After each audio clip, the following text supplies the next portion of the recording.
Hello student, welcome back mission teacher. Student, आप सभी का स्वागत है मिशन टीचर में। तो चलिए स्टूडेंट, आज हम शुरू करेंगे आपके लिए एक और क्लास, पेडागोजी ऑफ साइंस यानी कि फिजिकल साइंस, जो कि फिजिक्स और केमिस्ट्री वाले स्टूडेंट्स के लिए है। तो इसकी आज नई क्लास को हम शुरू करेंगे।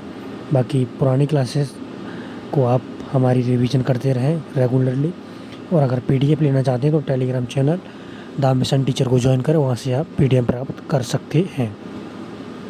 तो चलिए स्टूडेंट, समय को वेस्ट नहीं करते हुए शुरू करते हैं हम आज की क्लास को। हमारा पहला प्रश्न आपके सामने, ज्ञान प्राप्त करने की प्रामाणिक विधि है। आपके ऑप्शन है ए आगमन विधि, बी निगमन विधि और सी वैज्ञानिक विधि और डी ये सभी। तो इसका सही आंसर होगा डी ये सभी। ज्ञान प्राप्त करने की प्रामाणिक विधि सभी होती है। आगमन विधि से भी हम ज्ञान प्राप्त करते हैं, निगमन विधि और वैज्ञानिक विधि सभी का यूज किया जाता है। चलिए अगले प्रश्न को देखते हैं, ज्ञान प्राप्त करने की विधि इनमें से कौन सी नहीं है। आपके ऑप्शन है ए सत्ता, बी अनुभव, सी वैज्ञानिक विधि और डी निश्चयात्मकता। तो इसका सही आंसर होगा आपका डी निश्चयात्मकता। चलिए अगले प्रश्न की ओर चलते हैं। अगला प्रश्न है हमारा, निम्न परिभाषा किसकी है। आपके ऑप्शन है ए वैज्ञानिक विधि का तात्पर्य वह प्रवृत्तियां हैं जिनका उपयोग ज्ञान की खोज में वैज्ञानिकों के द्वारा किया जाता है। आपके ऑप्शन है ए चैपलिन की, बी लुंडबर्ग की, सी थ्रॉलेस की और डी ग्रुट की। तो इसका सही आंसर होगा ए चैपलिन की। चलिए अगले प्रश्न को देखते हैं। अगला प्रश्न है हमारा, व्यापक अर्थों में वैज्ञानिक पद्धति तथ्यों का क्रमबद्ध निरीक्षण, वर्गीकरण एवं विश्लेषण है। यह कथन किसका है। आपके ऑप्शन है ए चैपलिन का, बी लुंडबर्ग का, सी थ्रॉलेस का और डी ग्रुट का। तो इसका सही आंसर होगा ए चैपलिन की। चैपलिन का यह कथन है। चलिए अगले प्रश्न की ओर चलते हैं। अगला प्रश्न हमारा, वैज्ञानिक विधि के सोपान हैं। आपके ऑप्शन है ए तथ्य संग्रह, बी निगमन विधि तर्क और सी समस्या की अनुभूति, डी ये सभी। तो इसका सही आंसर होगा डी ये सभी। चलिए अगले प्रश्न को देखते हैं।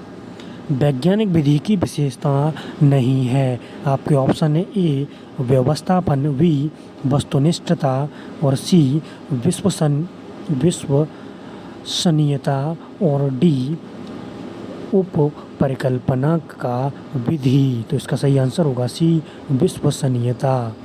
चलिए अगले प्रश्न को देखते हैं।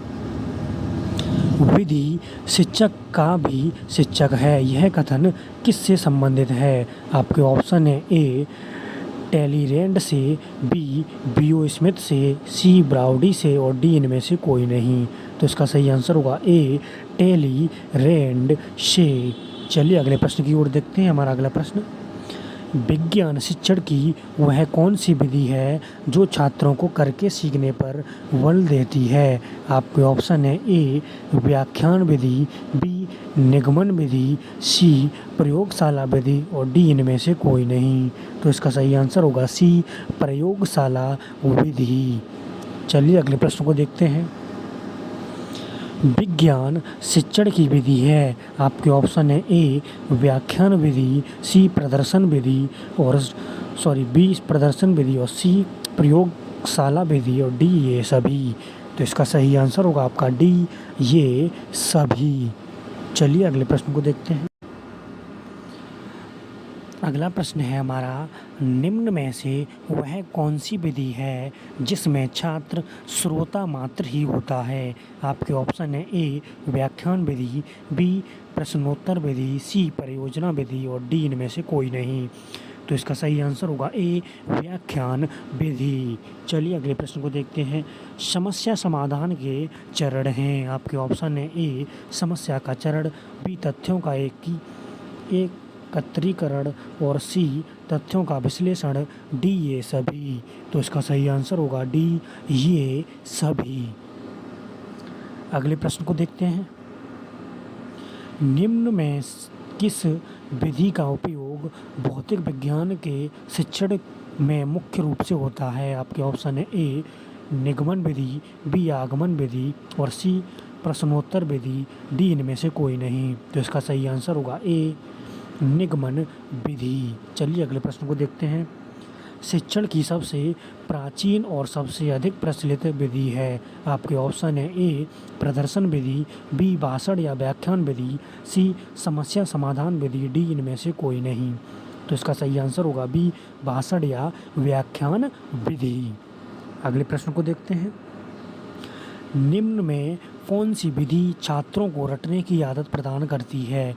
आपके ऑप्शन है ए आगमन विधि, बी निगमन विधि, सी व्याख्यान विधि और डी इनमें से कोई नहीं। तो इसका सही आंसर होगा बी निगमन विधि। चलिए अगले प्रश्न को देखते हैं।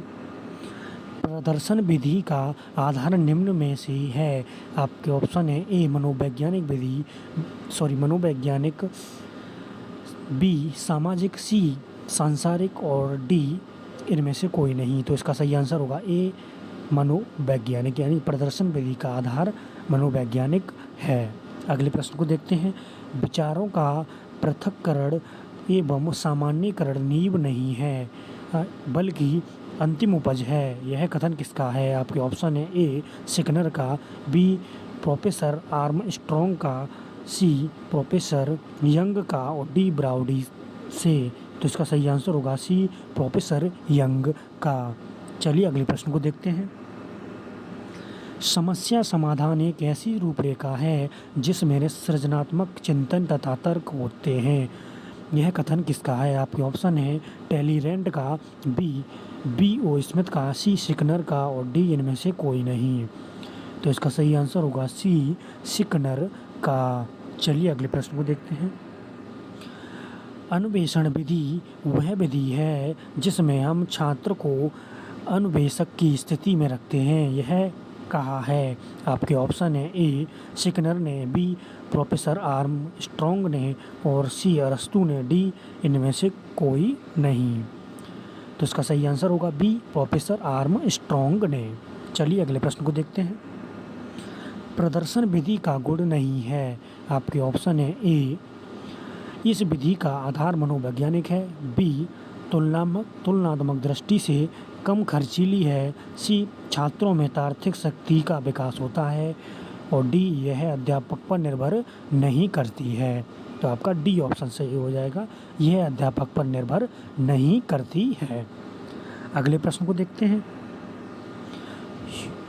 ह्यूरिस्टिक शब्द का क्या अर्थ है? आपके ऑप्शन है ए मुझे खोजना है, बी भाषण देना, सी तथ्यों को खोजना, डी इनमें से कोई नहीं। तो इसका सही आंसर होगा ए मुझे खोजना है।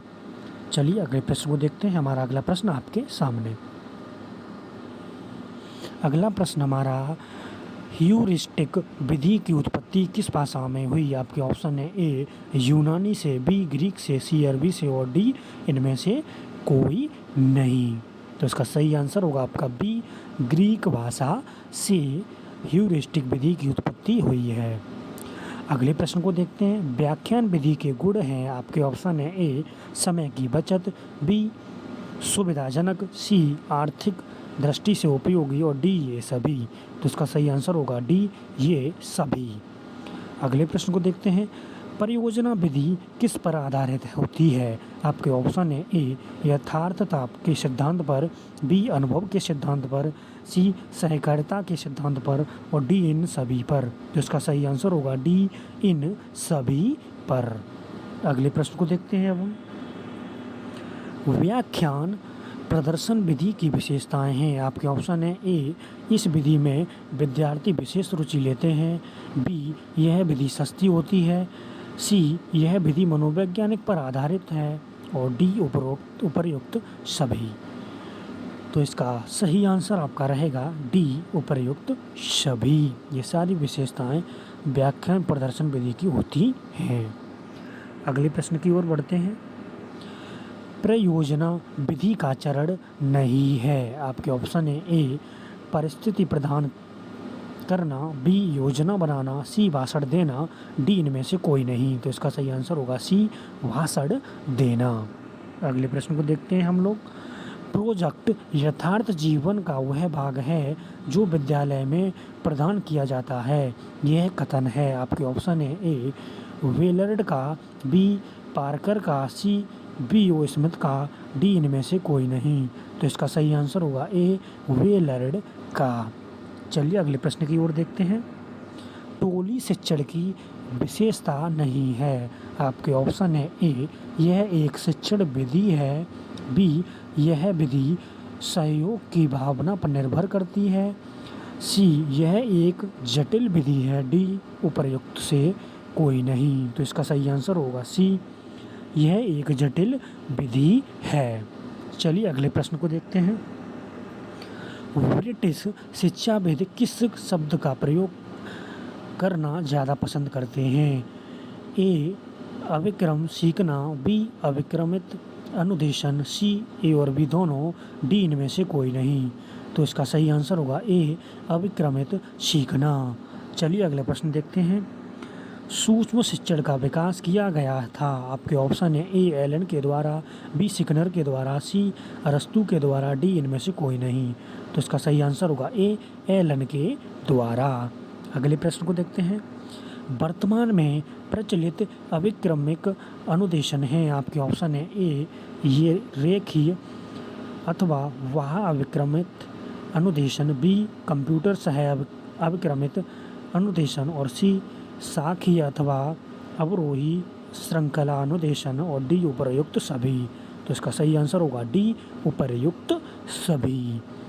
तो चलिए स्टूडेंट, आज की क्लास को हम यहीं समाप्त करते हैं। मिलते हैं आपको नेक्स्ट क्लास में। तब तक के लिए सभी स्टूडेंट को best of luck and thank you.